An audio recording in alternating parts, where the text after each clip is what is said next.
பெண் உரிமை என்று பேசுகிறார்கள்.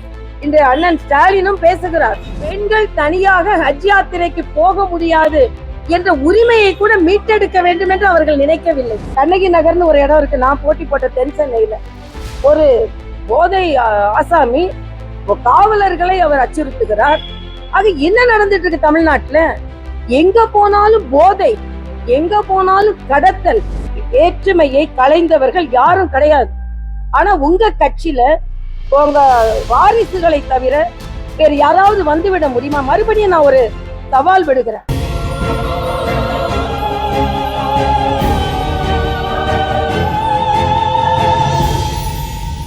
வணக்கம்.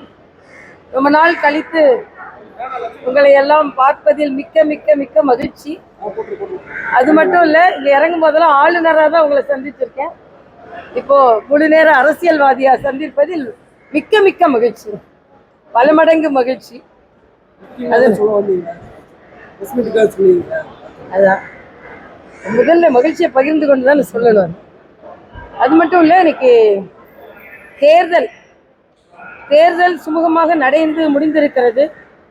பெரிய தேர்தல் திருவிழாவை நடத்தி முடித்ததற்கு நாம் தேர்தல் ஆணையத்திற்கு பாராட்டை தெரிவிக்கின்ற அதே நேரத்தில் பல லட்சம் வாக்காளர்களின் வாக்குகள் மறுக்கப்பட்டிருக்கிறது என்பது மிக வேதனையான உண்மை. இதை தேர்தல் கமிஷன் சற்று தீவிரமாக எடுத்து பரிசீலனை செய்ய வேண்டும். நாம தேர்தலில் இவங்க வாக்குகள் எல்லாம் இல்லை, பட்டியலில் இல்லை அப்படின்னு அதிகாரிகளுக்கு தொலைபேசியில் தொடர்பு கொண்டால் சில இடங்களில் வேறு இடத்தில் பாகத்தில் இருந்தது, இல்லைன்னா அடுத்த தேர்தலில் தான் சரி செய்ய முடியும் அப்படின்ற தகவல் உண்மையிலேயே நமக்கு வருத்தத்தை அளிக்கிறது. ஏனென்றால் ஒரு தேர்தலில் வாக்களிப்பது என்பது அவர்களின் உரிமை.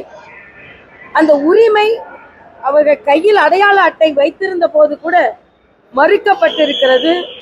கொத்து கொத்தாக வாக்காளர்கள் பெயர் நீக்கப்பட்டிருக்கிறது. இது இன்னும் கொஞ்சம் தீவிரமாக தேர்தல் ஆணையம் கண்காணித்திருக்க வேண்டும் என்பது எனது கருத்து. மாநில தேர்தல் ஆணையம் முற்றிலுமாக நகராட்சி ஊழியர்களிடம் சில பணிகளை கொடுத்ததனால் அவர்கள் அதை சரியாக சரிபார்க்க முடியவில்லை என்ற ஒரு தகவலும் வருகிறது. அதனால் இதை இன்னும் தீவிரமாக எடுத்திருக்க வேண்டும். ஒரு வாக்காளருக்கு வாக்குரிமை மறுக்கப்பட்டால் கூட அது ஜனநாயகத்தில் சரியில்லை என்பதுதான் எங்களது வாதம்.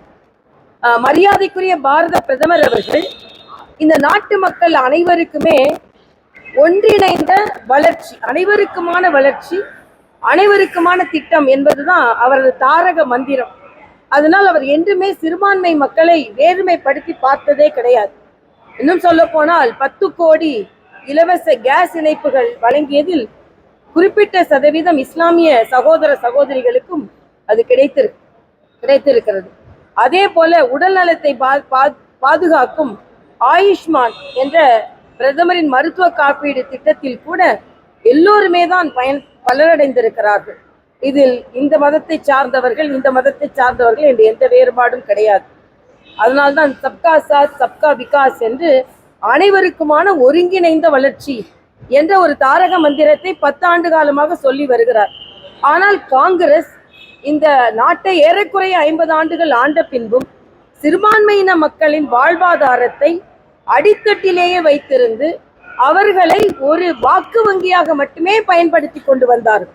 2006 பேசிய மன்மோகன் சிங் இந்த நாட்டின் சொத்தில் சிறுபான்மையினருக்கு முதல் உரிமை இருக்கிறது என்று பேச்சளவில் சொல்லிவிட்டு எந்த விதத்திலும் இப்படிப்பட்ட வேற்றுமையை அவர்கள் விதைத்துவிட்டு எந்த விதத்திலும் அவர்கள் முன்னேற்ற வேண்டும் என்று நினைக்கவே இல்லை. மரியாதைக்குரிய பாரத பிரதமர் அவர்கள் குறிப்பாக இஸ்லாமிய பெண்கள், ஏன் நாங்கள் போட்டி போட்ட தொகுதிகளில் கூட இஸ்லாமிய பெண்கள் முழு ஆதரவை தெரிவித்தார்கள்.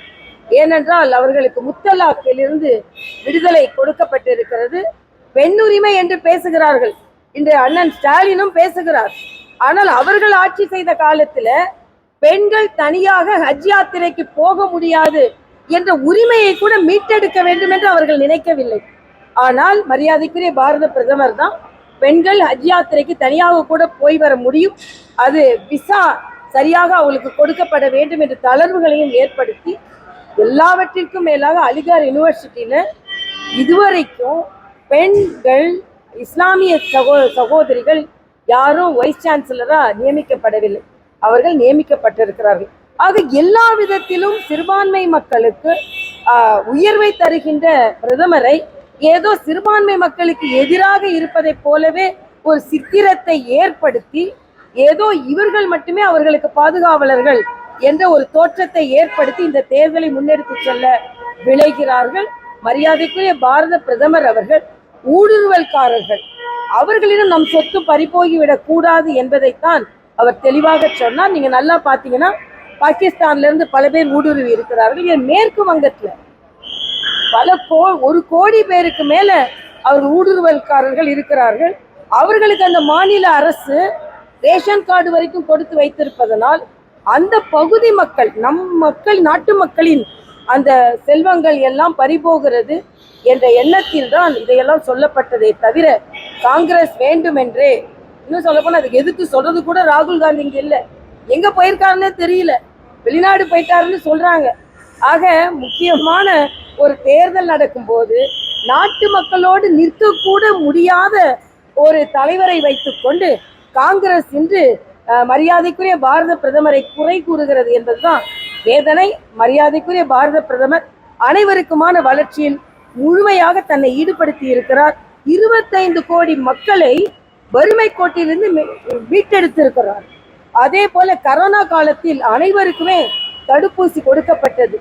இன்னும் சொல்ல போனா வளர்ச்சி அடைந்த நாடுகள் கூட கரோனாவை எதிர்கொள்ள முடியாத சூழ்நிலையில் மரியாதைக்குரிய பாரத பிரதமர் அதை சிறப்பாக எதிர்கொண்டார். அதனால் 45 லட்சம் இறப்புகள் தடுக்கப்பட்டது. ஆக இந்த தேர்தல் மரியாதைக்குரிய பாரத பிரதமரின் வளர்ச்சிக்கான தேர்தல். அதை வேண்டும் என்றே திசை திருப்பதற்கு காங்கிரஸ் முயற்சி செய்கிறார். நீங்க நிறைய சந்தர்ப்பங்கள் தேர்தல் ஆணையம் கொடுத்துட்டே இருக்கு. ஆனா பிஜேபி ஏன் கிரவுண்ட் லெவல்ல போய் அவங்க திமுக அதிமுக மாதிரி ஏன் வாக்காளர் பட்டியலை சரி பார்க்காம இருக்கீங்க? பிஜேபிக்கு கிரவுண்ட் லெவல்ல மெம்பர்ஷிப் கம்மியா இருக்கு. அப்ப நீங்க கேட்கிற கேள்வியில இருந்து அது பிஜேபி வாக்காளர்கள் தான் புரிஞ்சுக்கிறீங்களா? நான் கேட்கிறேன், இது வாக்காளர்கள் தான் நாம சொல்றோம். அப்ப திமுக அந்த வாக்காளர்கள் பட்டியலிலிருந்து நீக்கப்பட்டதுல அக்கறை இல்லையா? இதுலதான் எங்களுக்கு சந்தேகம் வருகிறது. ஏன்னா சின்ன சின்ன விஷயத்துக்கெல்லாம் குரல் கொடுக்கும் முதலமைச்சர் வாக்குரிமை பல பேரிடம் பறிக்கப்பட்ட பின்பு ஏன் ஒற்றை வார்த்தை கூட சொல்லாமல் இருக்கிறார் என்பதுதான் எங்க சந்தேகம்.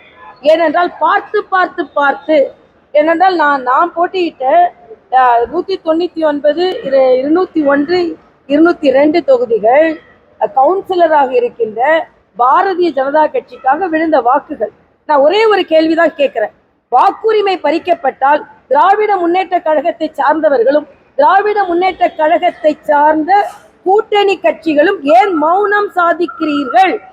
மக்களின் உரிமையை பெற்று தருகிறோம், எங்க உரிமையை விடவே மாட்டோம், நாங்கள் உரிமை எல்லோரும் பறித்து கொண்டிருக்கிறார்கள், மாநில உரிமையை நாங்கள் மீட்டெடுத்து கொண்டிருக்கிறோம் என்று சொல்லும் முதலமைச்சர் அவர்கள் மக்களின் ஜனநாயக உரிமை பறிக்கப்பட்டிருக்கிறது, ஏன் ஒரு வார்த்தை கூட சொல்லவில்லை?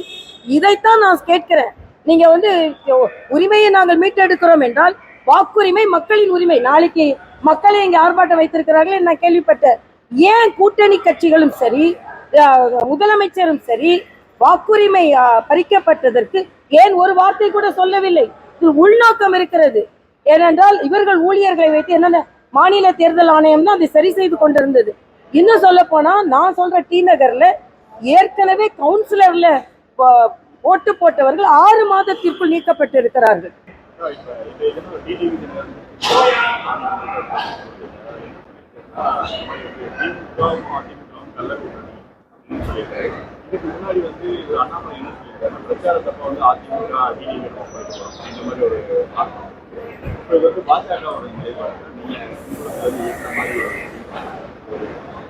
இல்ல நாங்க என்ன சொல்றோம்னா, நாங்க ஒரு தேசிய சக்தியாக மக்களுக்கு நல்லது நடக்க வேண்டும் என்று நாம மக்களுக்கு நல்ல திட்டங்களை கொண்டு வந்து நம்ம கொண்டு வரப்போகிறோம்.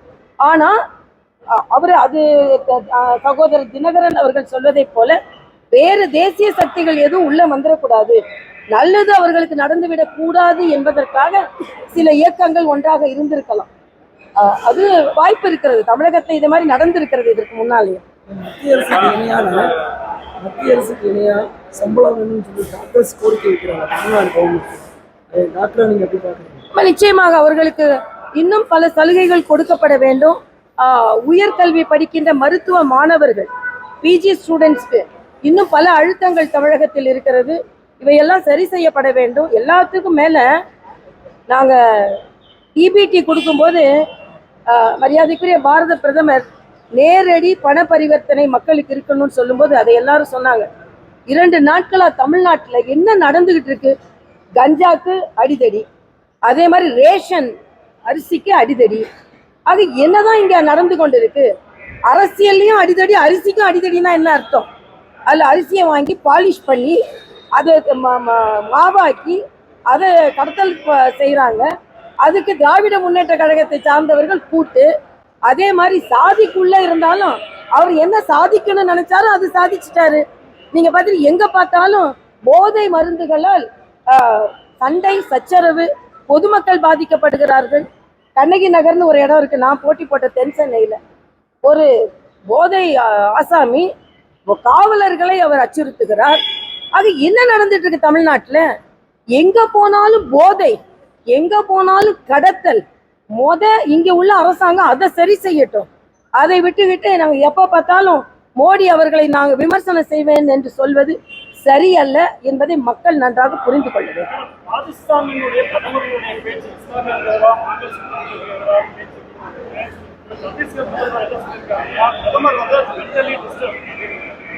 அதெல்லாம் ஒண்ணு இல்லைங்க. எல்லாரும் இப்ப வெளிநாடுக்கு ஒருத்தர் போயிருக்காரு, என்ன டிஸ்டர்பன்ஸ்ல வெளிநாடு போயிட்டாரு? அவர் டிஸ்டர்ப்னா நாங்க காலத்துல நின்று பேசிட்டு இருக்காருங்க. மற்றவர்கள் தான் மென்டலி டிஸ்டர்ப்டு, அவர் ஒன்றும் இல்லை. அதனால அவரு தெளிவா இருக்காரு. உத்தரப்பிரதேசத்துல நம் சிறுபான்மையினர் மக்களுக்கு இவ்வளவு நல்லது செய்திருக்காருன்னு சொல்லும் போது ஏன் அது காதுல விழ மாட்டேங்குது? மரியாதைக்குரிய பாரத பிரதமர் மிக தெளிவாக இருக்கிறார். அவரை பொறுத்து கொள்ளாத வேணா மற்றபடி கலங்கி போயிருக்கலாம் என்பது இல்ல. நான் அதுக்கு பதில் சொல்லிட்டேனே. அவர் அந்த உள்நோக்கத்துல பேசல. நம்ம நாட்டின் சொத்து ஏனென்றால் காங்கிரசின் தேர்தல் அறிக்கைக்கு எதிர்வினை ஆற்றியிருக்கிறார், அவ்வளவுதான். அவரோட கருத்தை அவர் சொல்லல. இது ஏற்கனவே காங்கிரசின் பின்புலம் அப்படி இருக்கிறது. வாக்கு வங்கிக்காக அவர்கள் என்ன வேணாலும் செய்வார்கள் என்பதைத்தான் அவர் சொல்லி இருக்கிறாரே தவிர வேற என்ன சொல்ல.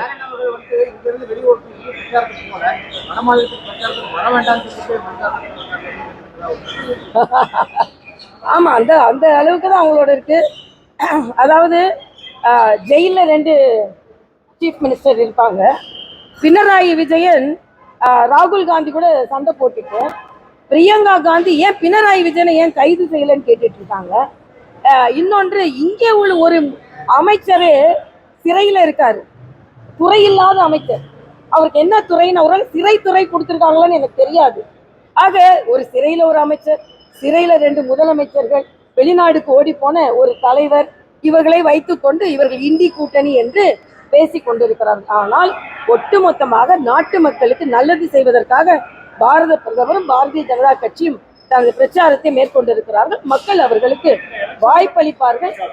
ஸ்டாலின் வடநாட்டுக்கு போன ஒருவேளை ஹிந்தி எதிர்ப்பு, சனாதனம், இதெல்லாம் அவங்களோட சனாதனம்னு உடனே ஏற்றத்தாழ்வு. என்னோட ட்விட்டர்ல கூட என்னை கடுமையா விமர்சிக்கிறேன். தயவு செய்து நான் திருப்பி சொல்றேன், எங்களை போல வேற்றுமையை களைந்தவர்கள் யாரும் கிடையாது.